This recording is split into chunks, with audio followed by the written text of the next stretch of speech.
Malapit ka na bang sumuko? Nakapanood ka na ba ng action movie na gawa noong 1980s? Uso noon na kapag na-trap ang bida, sisigawan siya ng kalaban ng, "Sumuko ka na! Napapaligiran ka na namin!"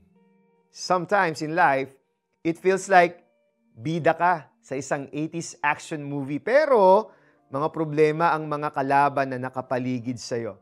Secretly, gusto mo nang sumuko pero ayaw mo lang aminin dahil sa stigma. Mahihina lang ang sumusuko, hindi ba? So, you continue to fight. Hahanapan mo ng solusyon ang mga problema mo ng paisa-isa. But what do you do kapag sobrang hirap na? Alam ni Lord na sa mundong ito, we will experience many difficulties.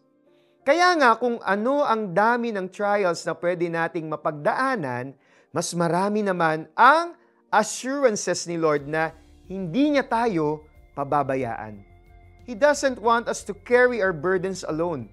Gusto niyang ipaubaya at isuko natin sa Kanya ang mga problema natin because despite our best efforts, a solution is not guaranteed because we're human. We have our limitations. Despite our best efforts, we don't hold our future in our hands. Why don't you let go of your burdens? Sumuko ka na at sabihin, "Lord, hindi ko na kaya na mag-isa. Kailangan ko ang tulong ninyo. Take over. Kayo na po ang bahala. It will take you closer to a solution and bring you peace that surpasses all understanding." Let us pray.